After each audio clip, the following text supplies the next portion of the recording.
थोड़ा दिख नहीं रहा जी।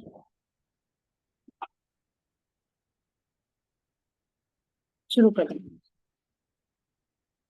बोल श्री प्राणनाथ प्यारे की जय। बोल सतगुरु महाराज की जय। सभी सुंदर साथ की जय। सखीरी आत्म रोग बुरा लगो, या को दारू ना मिले तबीब। 14 भवन में न पाइए, सो हुआ हाथ हबीब। हे सुंदर साथी, प्रियतम से प्रेम का यह आत्मिक रोग मुझे इस प्रकार लग गया है कि 14 लोकों में खोजने पर भी न तो इसकी कोई दवा है और न कोई वैद्य है। और ऊपर करो जी।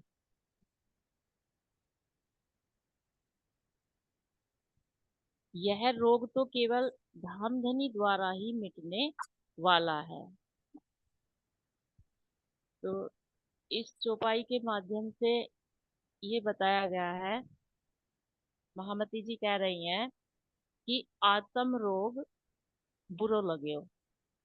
ये ब्रह्म प्रियाओ, ये आत्मा का रोग बहुत ही दारुण लगा हुआ है, बहुत बड़ा लगा हुआ है। यानी आत्म रोग कहते हैं आत्मा का प्रियतम की चाहना करना, और उस चाहना में वे सामान्य से अलग व्यवहार करने लगती है। हम्म। तो जैसे हमारे धनी देवचंद्र जी थे, 11 वर्ष की उम्र में ही उन्हें यह जानने की इच्छा हो गई कि मैं कौन हूँ, कहाँ से आया हूँ, कौन मेरा स्वामी है यानी भरतार है। तो इस तरह एक सामान्य से अलग व्यवहार था उनका। तो ये आत्मिक रोग होता है। तो इस रोग का जो उपचार है वो ना तो 14 लोकों में है, ना इस संसार में है, और कहीं पर भी इसका उपचार नहीं है। केवल अगर एकमात्र है तो परमात्मा के पास ही इसका उपचार है। हमारे धामधनी जी के पास ही इसका उपचार है। और मेरे तो यही भाव थे जी। और अपने आप बता देना। जी जी, नहीं नहीं, आप बताइए, अभी भावार्थ भी रह रहा है इसका, ये पढ़िए। कफ वात और पित्त में विकृति होना शारीरिक रोग है। मन का अशांत हो जाना और अपनी सामान्य अवस्था के प्रतिकूल कार्य करना मनोरोग है। इस प्रकार आत्मा का अपने प्रियतम अक्षरातीत का दीदार पाने के लिए तड़पना ही आत्मिक रोग है। कि बस यही बताया कि जो हमें अपने परमात्मा के प्रति इतना समर्पित होना है, इतना आत्म रोग पैदा करना है कि जिससे कि जो हमारी परात्म मूल मिलावे में बैठी हुई है उससे हम वहीं पर पहुंच सके अपनी वृत्ति के द्वारा। तो मेरे तो यही भाव है जी। और आप समझा दीजिए। बिल्कुल सही बता रहे हैं आप। इसमें शरीर की विकृति बता दी, यानी वात, कफ, पित्त और कफ, तीन विकृति शारीरिक रोग हो गए। और जो मन अशांत होता है और सामान्य अवस्था के प्रतिकूल करना, ये मनोयोग है, मनोरोग। जी। एक शारीरिक रोग, दूसरा मान, मन करो। यानी जिसको मानसिक रोग कहते हैं ना। और अब कह रहे हैं इसमें आत्म रोग, कि आत्म रोग कौन सा है? यानी अपने परमात्मा के प्रति जो तड़प, उनके दीदार के लिए तड़पना ही क्या है, ये हमारा आत्मिक रोग है। ये आपने पहली चौपाई में क्लियर कर सकते हैं। तो शारीरिक रोग का भी इलाज है और मानसिक रोग का भी इलाज है, लेकिन जो जी जी। आत्मिक रोग है इसका इलाज यहाँ पर कहीं भी नहीं नहीं। है। ही नहीं सुंदर सा जी, क्योंकि धनी तो दीदार देंगे तभी तो ये रोग मिटेगा। तो जी। इसी के भाव अगली चौपाई में वर्णन कर रहे हैं, दूसरी चौपाई भी देनी है। आत्म रोग कासो कहिए, जिन पीठ दई पर आत्म। ए रोग क्यों ए ना मिटे, जो लो देखे ना मुख ब्रह्म। अब प्रश्न यह है कि आत्मिक यानी आत्म रोग किसे कहते हैं। जब आत्मा परमधाम में विराजमान अपने मूल तन परात्म को संसार में भूल गई होती है, तब ज्ञान द्वारा बोध होने पर अपने मूल स्वरूप एवं धनी के दीदार के लिए तड़पती है, उसे ही आत्म रोग कहते हैं। जब तक अपने प्रियतम अक्षरातीत का दीदार न हो जाए, तब तक यह रोग नहीं मिटता है। वही है जी कि संसार में हम आगे हैं और इस माया में जो है सब कुछ भूले पड़े हैं, क्योंकि हमें कुछ भी याद नहीं आ रहा है। और जब जो हमारी परात्म मूल मिलावन में बैठी हुई है, अगर हमें वहीं पर पहुंचना है तो उसके लिए हमें धनी के प्रति समर्पित होना ही पड़ेगा। और ये सारे इंद्रिय सुख जो है हमारे, इनका त्याग करना पड़ेगा जी। यानी संसार के जितने भी क्षणिक सुख है वो सारे छोड़ने पड़ेंगे। परमात्मा के प्रति समर्पित होके समर्पित होंगे, तभी हम पूर्ण ब्रह्म परमात्मा का साक्षात्कार कर पाएंगे। जी। और मेरे तो ऐसे ही भाव थे जी, और आप अच्छी तरह इसमें समझा भी दी। इसमें भी दुख है, आपने अच्छी तरह से कर दिया लक्ष्मी जी, बहुत अच्छी तरह से बता दिया आपने, इसमें भाव भी है ना, और आपने भाव भी इसमें ऐड कर दिया कि ये जो है आत्म रोग की सब ये, यानी जिन पीठ दे पर, अब जो पर आत्म से रूप से हम धनी के साथ आनंद में मग्न रहते थे, उसको भूलकर हम संसार में, है ना, तो उसको ही आत्म रोग कहा। जब वापस उसे अपने घर की याद आ जाती है और परमात्मा के मिलन के लिए तड़फन होता है, वो रोग है। और वो रोग कब मिटेगा? जो लोग देखे ना मुख ब्रह्म, जब तक अपने धनी का मुख नहीं देखते तब तक वो रोग मिटता ही नहीं। तो यहाँ कहाँ इलाज है इसका? तो आत्म रोग ये है आत्म रोग से। बहुत अच्छा समस्या, बहुत बहुत धन्यवाद आपके, प्रणाम जी। कोटि कोटि प्रेम।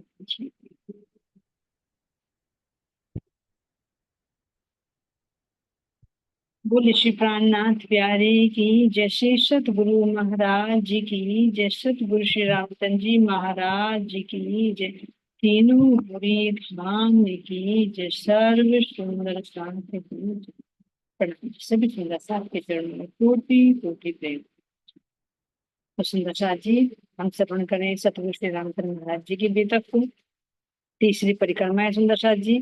तो प्रसंग चल रहा है कि किस तरह से महाराज जी रामानंद जी के पास जाते हैं और उनकी जो तिल्ले की बीमारी होती है उसका इलाज करते हैं, है ना। लेकिन जब महाराज जी वहां रुक जाते हैं तो उनके व्यवहार को देखकर, उनकी जो नॉन स्टॉप भाषा चलती थी उसको सुनकर रामानंद जी सोचने लगे कि ये तो शायद कोई दीवाना है या कोई पागल है जो मेरे पल्ले आकर पड़ गया है। तो उनसे वे पीछा छुड़ाना चाहते, लेकिन सुंदरसाद जी महाराज जी ने कहा कि भाई तू मुझसे कहता तो इससे पहले मैं चला जाऊंगा, लेकिन अब मैं तुम्हारे ठीक किए बिना यहाँ से नहीं जाऊंगा। जहां से मुझे तुझे तुड़वाना होगा वहां से मैं तुड़वाऊंगा, और जहां से जुड़वाना होगा वहां मैं जुड़ जाऊंगा। तो अभी सुंदरसाद जी चल रहा है ना कि आत्म रोग, जब तक कि आत्मा का रोग ठीक नहीं होता तो तब तक हमारे हबीब हमारे वैद्य कैसे छोड़कर जा सकते हैं? नहीं छोड़ सकते। तो अब सुंदरसाद जी आगे प्रसंग देखते हैं। महाराज जी कह रहे हैं यहाँ पर कि आप हमें मारे भी चाहे हम सब सह लेंगे, हालत नहीं है ठीक आपकी, कुछ कह लो सब झेलेंगे। आप हमें मारे भी चाहे, ये सुंदर शब्द कल भी चौपाई चल रहा था, कोई देत कसाला तुमको तुम भला चाहिए, सरत धाम की ना छोड़िए सूरत पीछे फिराओ। तो महाराज जी कह रहे कि कोई तुम्हें कितना भी कसाला दे तब भी तुम उसका बुरा मत चाहो, उसका भला ही चाहो। भला कौन सा सुंदर सा जी? उसको फिर भी वो तारतम ज्ञान की वाणी सुनाए बिना मत पीछे मत हटो। क्यों? क्योंकि तुमने परमधाम में वादा किया था, जो तू भूले तो मैं तुझे पल में दूं बताए, जो मैं भूलू तो तुम मुझे दियो अपने उस वादे को। तो ये सुंदर सा जी हमारे महाराज जी कर रहे हैं, क्योंकि पूरी वाणी यहाँ पर चरितार्थ हो रही है। बिना बता सीखे सुंदर सा जी महाराज जी के व्यवहार से अंदर में सुंदर साज जी अपना कुछ नहीं है, साक्षात राजी महाराज जी विराजमान हो गए हैं। तो कौन सहन कर रहा है, कौन कह रहा है चाहे तुम मुझे मारो भी? क्योंकि रतन बाई ने तो अपना जीव अपने आप को कुर्बान कर दिया, लेकिन अब अंदर बैठे धाम धनी है, चाहे तुम मुझे मारो भी तो भी मैं तुम्हारा पीछा नहीं छोड़ूंगा। अंदर में बैठे राजी महाराज जी हैं। हालत ठीक नहीं है आपकी, कुछ कह लो सब झेल लेंगे। राज्य को पता है मेरी ब्रह्म आत्माओं की हालत सही नहीं है, ये कुछ भी कह दे, है ना, तो मैं सब झेलूंगा। ये होता सुंदर सा जी बड़ा का बड़ा बन। क्षमा बड़न को चाहिए, छोटन को उत्पात, और का घटो प्रभु को, जो भृगु ने मारी मिला। कहा जाता है कि जब छोटा कोई उत्पत्ति कर देता है तो बड़े को क्षमा कर देना चाहिए। जैसे विष्णु भगवान की छाती में जब भृगु ऋषि ने लात मारी तो क्या घटा था, विष्णु भगवान का माफ कर दिया। तुरंत कहा कि कहीं हे ऋषिवर, कहीं आपके पैर में चोट तो नहीं लगी मेरे छाती सर के।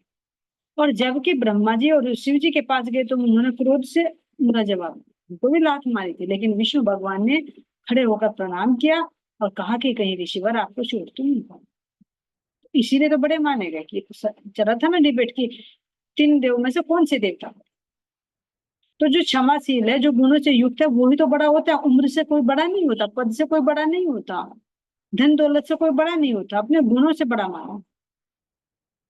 तो ऐसे ही सुंदरसार जी महाराज जी यहाँ पर कह रहे हैं कि चाहे तुम कुछ भी कर लो, लेकिन तुम्हारी हालत ठीक नहीं है, मैं तुम्हें ऐसी हालत में छोड़कर नहीं जा सकता हूँ। अगर मारोगे भी तो भी मैं उस मार को भी सहन कर।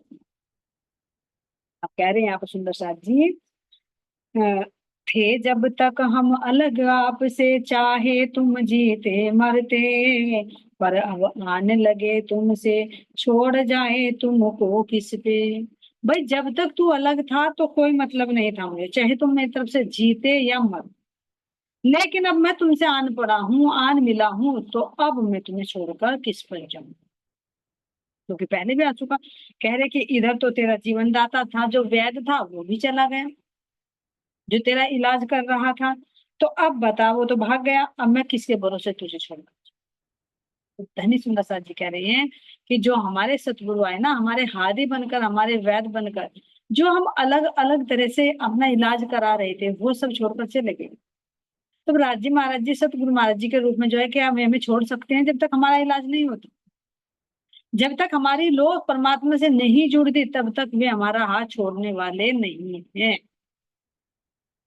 और जब तक हम इस संसार को छोड़ते नहीं और उससे हम अपना नाता जोड़ते, तो इस संसार को छुड़वाने, झूठ को छुड़वाने आए हैं और सत्य से जुड़वाने हमें आए हैं हमारे सतगुरु महाराज। चाहे वो कह रहे कि कुछ भी कर लो, कितने ही जान बचा लो, कितने ही अपशब्द कह लो, कितने ही मार लो, लेकिन मैं जाने कौन नहीं जाता सुंदर जी, जिसका प्रेम बड़ा हो, वो नहीं।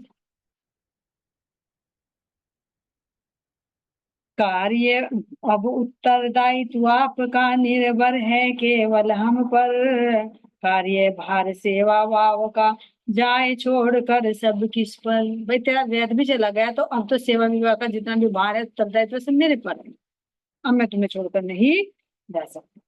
अब यहाँ महाराज जी कह रहे हैं, रामानंद हमारी बातों पर कुछ था चिड़ा सा हुआ, पर अपनी यथार्थ बातों का सुन करके खामोश हुआ। महाराज जी कह रहे हैं, मेरी बातों से चिड़ा चिड़ा सा। क्यों? क्योंकि महाराज जी चुटियल बातें भी कह रहे थे। तू तो जीव है, तेरी तो अंदर की फूट रही है, तू क्या पहचान करेगा, नल का कीड़ा है तू तो, तुझे दिखी ना आप कौन बोल रहा है। तो वे चुभने वाली बातें थी। और दूसरा महाराज जी का जो स्वभाव था वो उससे परेशान था कि पता नहीं नॉन स्टॉप बोलते रहते। तो कह रहे रामानंद कुछ चिड़ा चिड़ा सा था मेरे व्यवहार से, मेरी बातों से, लेकिन जब उसको समझा कर कहा, हाँ भाई अब तेरी जिम्मेदारी मेरे पर है, तेरा जो जीवन दाता वैद्य था वो भी तुझे छोड़कर चला गया, मेरी वजह से गया, तो भला बता मैं कि तुझे किसके भरोसे छोड़कर जाऊं। चाहे तो तू मर जाए तो जब छोड़ूंगा, या तू ठीक हो जाए जा, इससे पहले मैं तुझे छोड़ने वाला नहीं। तो ऐसी बात सुनकर कह रहे कि वो कुछ खामोश था, उसका मन थोड़ा सा शांत। अब यहाँ कह रहे हैं, अब अपने दो चार रोज के भीतर ही अपना श्रृंगार, कोई किसी को बांट दिया सब आखिरकार। जो दादा गुरुजी ने दिए थे ना, वस्त्र दिया था, कमंडल दिया था, तो ये जो चीजें दी थी, कह रहे कि अब ये मैंने 2-4 रोज के अंदर, यानी 2-4 दिन के अंदर अंदर ही ये सारी चीजें मैंने अपना श्रृंगार कोई किसी को बांट दिया। जैसे पीछे पोटली बांध रखी थी ना, और उन्होंने चिमाओं के जो महात्मा जी, तो उन्होंने कहा था कि ज्यादा बोझ मत रखना, ज्यादा वस्त्रों का संग्रह मत करना, इबादत नहीं। तो महाराज जी वही सड़क के किनारे पेड़ के नीचे पोटली खोली बैठ गए और कंबल माई को दे दिया, किसी को पेड़ के नीचे जूते छोड़ दिए, और कुर्ता किसी को दे दिया, लंगोटी किसी को दे दिया। देखा हमने। ऐसे ही दादा गुरुजी ने जो वस्त्र दिए थे वो भी कह रहे कि मैंने वो भी बांट दिए। क्यों बांट दिए सुंदर सर जी, ध्यान देना। वैसे तो निधि रूप वस्त्र में था प्रसाद गुरु हाथों का, पर हमने जंजाल समझकर सारा एकदम बांट दिया। भूषण वही पुराना पहना, नग्न लंगोटी रखी एक, रामानंद चकित हो बैठा जब देखा अपना यह वेश। वैसे तो ये निधि रूप वस्त्र थे जो सतगुरु महाराज जी ने इनको दिए थे। ये वस्त्र खजाना था परमधाम का, लेकिन बाहर जाहिरा में वस्त्र थे। तो बाहर में वस्त्र थे तो वो तो दिए बांट, लेकिन अंदर की शक्ति का भी तो आवेश बांट रहे हैं। आवेश हिस्सा दे आवेश का। रूहों को जब जागृत करते हैं रामधनी, तो अपने आवेश का हिस्सा देकर उनको जागृत करते हैं, बांटते हैं। बांटने से वो घटता नहीं सुंदर सा अंदर की जो निधि। तो वैसे तो निधि रूप थे, सतगुरु के हाथों से मिली हुई कोई भी चीज हो वो हमारे लिए प्रसाद ही होती, गुरु प्रसाद ही होता है। लेकिन यदि हम किसी को दे दे तो देने से वो घटता नहीं है। जैसे हमारे धन नाम धनी ज्ञान दे रहे हैं, देने से घटता नहीं, उल्टा बढ़ता ही है। तो यहाँ कह रहे हैं कि मैंने वो प्रसाद जो गुरु के हाथों से मिला था उसको जंजाल समझकर एकदम बांट दिया। कैसे जंजाल समझकर? बाह्य दृष्टि से जो दादा गुरुजी ने कुर्ता दिया था, धोती दी थी, पगड़ी दी थी, चदरिया दी थी, तो उसको महाराज जी कह रहे हैं कि मुझे जंजाल लगा। क्यों जंजाल लगा? क्योंकि महाराज जी को आदत हो गई थी कि भाई अपने जल्दी जल्दी से एक ही वस्त्र है उसी में अपना डुबकी लगाए, निचोड़ा हो गया काम। अब कौन पगड़ी बांधे, कौन धोती बांधे, कोई कुर्ता, इतना वजन कौन ला दे फिर। महाराज जी एक भी चीज में अपना समय बर्बाद नहीं करना चाहते थे सुंदर। और देखिए करना भी नहीं चाहिए। हम कितना समय सुंदर साथ जी अपने साजो श्रृंगार में ही बिता विचार कर। अपने साजो श्रृंगार में हम कितना समय व्यतीत कर देते हैं। जो जरूरत है वो तो है, लेकिन एक्स्ट्रा में कितना समय, और आखिर में फिर क्या जाएगा? समय तो एक एक पल कीमती, वो तो बीतता जा रहा है। फिर जिसको सजने संवारने में हम इतना समय बर्बाद कर रही हैं, वो उसकी भरपाई कहाँ से करोगे? ये तो फिर भी राख या खा, राख खाक तो होनी है, लेकिन कुछ समय के बाद वो ही तुम्हारे साथ छोड़ देता है। धीरे धीरे डैमेज तो होगी हर चीज। तो जरूरत से ज्यादा यदि हम अपना समय बर्बाद करते हैं तो वो हमें नहीं करना चाहिए। ये भी होना चाहिए, वो भी होना चाहिए, वो भी होना चाहिए। ये क्या है? एक तो हमारा फिर बाहर की तरफ को रुझान बढ़ता है, फिर शरीर से ज्यादा मोह हो जाता है। मैं इतनी सुंदर हूँ, मैं इतना वो हूँ, मुझे ये भी चाहिए। एक्स्ट्रा खर्चा बढ़ता है, फिर लड़ाई झगड़े होते हैं घर में, है ना। उसमें हमारी वृत्ति बाह्यमुखी हो जाती। और महाराज जी क्या कह रहे हैं कि जितना जरूरत है इतना करो, और फटाफट फटाफट वो समय अपने आत्मा के श्रृंगार, अपने जीव के श्रृंगार में। जो हमने यहाँ तो आभूषण पहन लिए, यहाँ तो हमने फेशियल कर लिया, यहाँ तो बालों में नए नए स्टाइल लगा लिए, लेकिन अपने जीव को कितना संवारा हमने? अपनी आत्मा को कितना संवारा? क्या उस ज्ञान से श्रृंगार किया, या अंदर से नंगे के नंगे ही?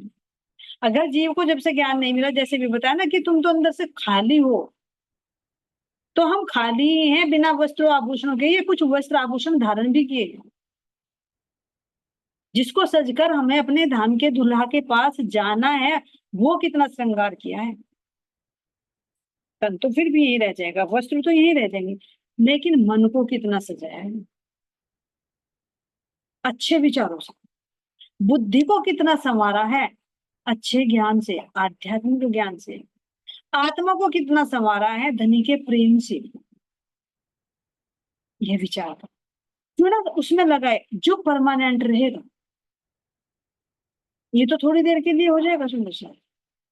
और डर भी रहता है कि अगर काले काले हैं, मेकअप करके गोरे हो गए, कहीं पसीने में मेकअप बह गया, तो डर रहेगा कि कहीं असलियत सामने ना आ जाए। एसी में बैठे रहेंगे, बाहर नहीं निकल, और सांच को आज नहीं। तो ये तो टेम्परेरी है, लेकिन हमारा असली श्रृंगार सुंदर सा जी वो असली है, तो उसकी तरफ देंगे, इसका भी श्रृंगार। तो महाराज जी को ये जंजाल लग रहा था, भैया कौन पगड़ी लगाएगा, कौन कुर्ता पहने, कौन कंधे पे धोती डाले, बांट दे से। बस अपनी वही एक लंगोटी और एक हाथ में लूटी, अपना पुराना। क्यों? क्योंकि सुंदर शाह जी कम में ना बहुत सब, तुम देखो कभी भी रियलिटी में सबको देखो, कभी हम कोई हैवी कपड़े पहन लेते हैं, कहीं फंक्शन में शादी वगैरह में कहीं जाना पड़ जाता है, तो कितनी देर पहन पाते हो और कितनी बेचैनी होती है। तुरंत थोड़ी देर में पहन के ही निकालोगे और अपने घर के सीधे साधे कपड़े पहनोगे, कितना रिलैक्स मिलेगा, बहुत रिलैक्स। तो ऐसे ही समझे, जब हम बाहर के इन बोझों से कम रहेंगे ना, और अंदर के आनंद में हम डूबे रहेंगे ना, तो बहुत रिलैक्स। और नहीं तो यहाँ की टेंशन, यहाँ का भार यही रहेगा कि ये नहीं है मेरे पास, वो नहीं है मेरे पास, ये नहीं है, यही टेंशन लगी रहेगी और कभी भी शांति नहीं। तो जो आध्यात्मिक मार्ग पर चलता है ना सुंदर साथ जी, ये यहाँ की क्या लगती है उसको, बाधा लगती है, रुकावटें लगती है, बंधन लगता है। तो महाराज जी यहाँ कह रहे हैं कि भाई मुझे तो ये जंजाल लगा और मैंने तो ये सब बांट, और अपना भूषण वही पहना, नंग में लंगोटी रखी।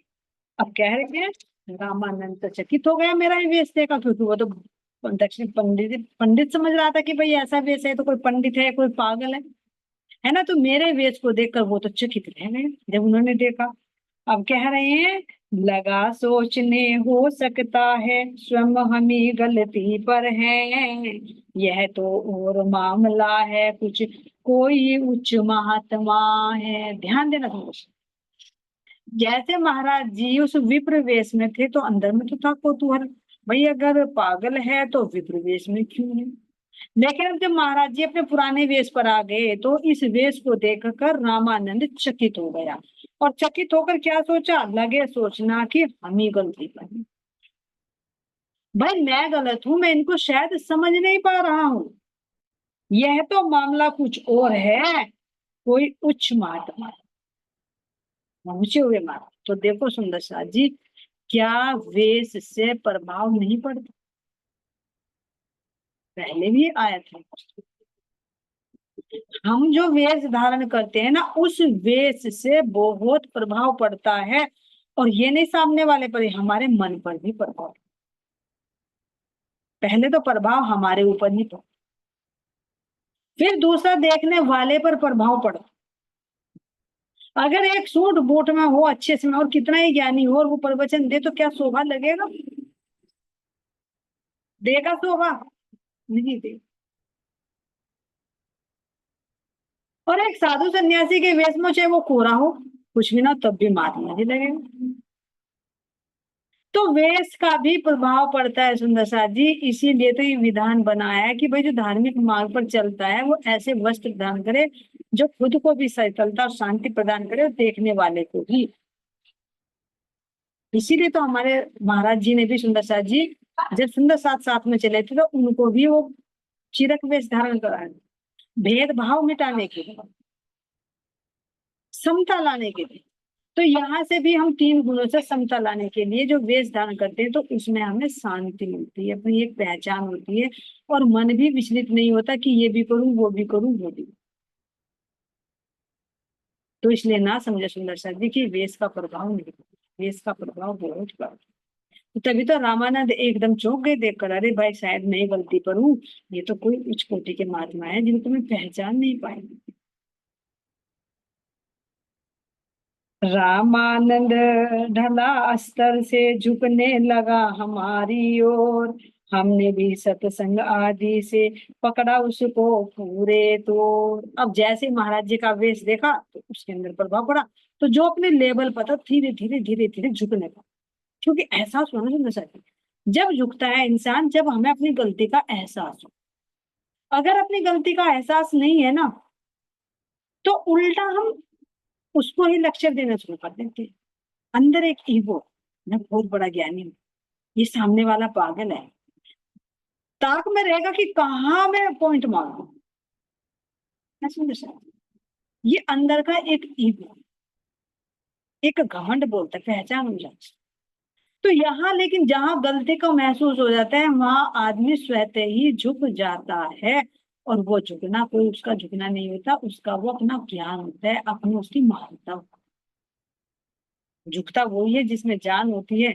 और नहीं तो क्या कह रहे हैं, अकड़ तो मुर्दे की पहचान होती है। ये मूर्ता का मतलब ज्ञान नहीं है, उसे विवेक नहीं है। तो यहाँ महाराज जी कह रहे हैं कि रामानंद अब कुछ झुकने लगा, जब झुका हुआ देखा तो मैंने भी उसे चर्चा से पकड़ा पूरे, तो अच्छी तरह से चर्चा सुनाना शुरू कर दिया। क्यों? क्योंकि अब सामने से लेने वाला पात्र जो बन रहा है ना थोड़ा झुका, तो जब ही ले सकते हैं सुंदर शाह जी, जब हम थोड़ा झुकेंगे तो तभी मिल सकते हैं। अगर हम अपनी बात पर अड़े रहे अड़े रहे अड़े रहे तो क्या ले पाएंगे? नहीं ले पाएंगे। जैसे मान लीजिए दो चीज है आमने सामने, अगर हमें इस तरह से वो चीज इधर भेज दी तो इधर की चीज खाली होगी तो एक दो प्रवेश करेगी, और इधर से भी फुल है और इधर से निकल रही तो कहाँ जाएगी? वो कहीं नहीं जा पाएगी। तो इसलिए लेने वाला भी सामने हो तो खाली होकर बैठना चाहिए, तब कुछ मिल सकता है, अन्यथा कुछ हासिल होने वाला नहीं है जब हम अपनी मैं लेकर बैठे। तो यहाँ सुंदर साथ जी कह रहे हैं अब कि वो अपने अस्त्र से ढका ढला तो हमारी ओर झुकने लगा, और जैसे भाई झुकने लगा तो हमने पूरे तौर से उसे चर्चा का रस पिलाया। जो भी विषय पकड़ लेते हम खोल कर रख देते, चाहे वो शरीर से संबंधित हो, चाहे वो हमारे छह ब्रह्मांड से संबंधित हो, चाहे वो ब्रजराज से संबंधित हो, चाहे ब्रह्मधाम से संबंधित हो, और चाहे किसी ग्रंथ से संबंधित, किसी भी एक चीज को पकड़ लेते तो उसको पूरी तरह से खोल कर रख देते। अर्थ का अर्थ अर्थ अर्थ का अर्थ गूढ़ का भी अर्थ रख देते। अर्थ का अर्थ तो रखते, लेकिन जो अर्थ का गूढ़ है, छिपा हुआ है, उसको भी खोलकर हम उसके सामने रख देते हैं। सब थोड़ी तो दिल का राज खोलते हैं, दिल की छिपे बातें भी खोलकर रख देना, यह है गूढ़ का भी गूढ़ खोलकर रख देना। फिर कोई छिपाता नहीं। सतगुरु की ये विशेषता होती है, जब सतगुरु देना पाते हैं ना तो कहते हैं ना कि छप्पर फाड़ कर देता है जब वो देता है। फिर संभालने वाला चाहिए। धनी तो देते हैं लेकिन संजी में सही सहन नहीं कर पाएंगे। जगह जोनसी का भी वर्णन हम करने लग जाते, अंग अंग न्यारे न्यारे जो पुस्तक से यो बता। जिस चीज का भी जगह जोनसी का भी हम वर्णन करते हैं, बताया ना सुंदर सर, चाहे ब्रज का वर्णन कर रहे हैं, चाहे अगर ये ले ले कि अगर महाराज जी बता रहे कि प्रणव ब्रह्म है, भैया वो प्रणव ब्रह्म कहाँ पर है, क्या है वो। अगर उस ओम को भी ले रहे हैं कि प्रणव ब्रह्म है, ओम है जहाँ से सृष्टि बनती है, तो उसका भी सारा खोल कर बताते हैं कि कैसे वहां से पांच वेद है, कैसे सृष्टि बनती है, कौन से देवता है, हर एक चीज को कह रहे जोन सी भी जगह का वर्णन करते हैं उसको हम खोल खोल कर रख देते हैं। और अंग अंग न्यारे न्यारे जो पुस्तक से ही बताते हैं, अगर पुस्तक में भी लिखी होती है ना साक्षियां, तो उनको भी हम खोल कर बतलाते। कौन बतला रहे सुंदर साथ जी? क्या महाराज जी ने पढ़ लिए सारे ग्रंथ? क्योंकि अंदर में बैठे धाम वे बता रहे, कह रहे हैं यहाँ पर सुंदर साथ जी, अब देखिए, दहला दरवाजा दहलान, छह खूंटियां, गमले आले रोशन। पेज तो नहीं छूटा सुंदर साथ जी। दरवाजा दालान, छह खूंटियां, गमले आले रोशनदान, अलग अलग गिन बतलाते परमधाम का हर साल।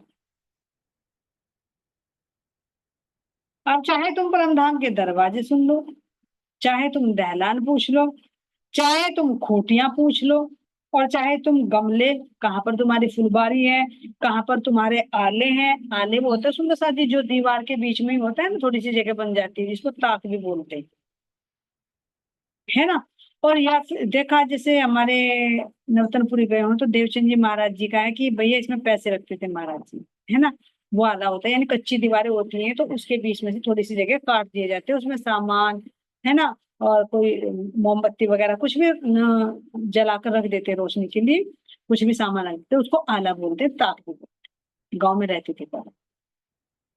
और रोशनदान यानी जो झरोखे हैं, उनको अलग अलग गिन बतलाते परम धाम का हसन। परम धाम की कोई सी भी जगह का वर्णन करते तो उसको खोल खोल कर समझाते, और इतना ही सुंदर साथ जी उसको दिखा भी देते हैं। कौन दिखा रहा है? अंदर में बैठे था, वो बल है उनके अंदर, रूहों को कब वो अपना परमधाम का दर्शन कर।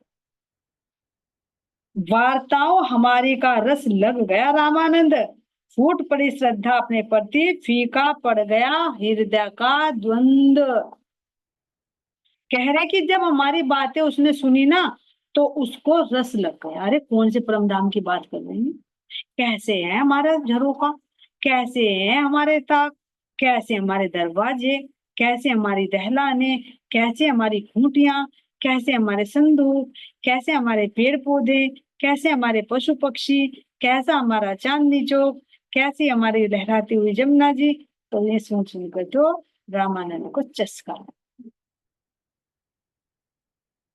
और अब कह रहा है कि फूट पड़ी श्रद्धा अपने पर, अपने पर हृदय में जो श्रद्धा थी वो फूट पड़ी, और जो अंदर में द्वंद था कि भाई ये कोई महात्मा है, पंडित है, दीवाना है, या कोई पागल आकर टकरा गया, अंदर में जो द्वंद छिड़ा हुआ था, उस द्वंद से वो फारिग हो गया।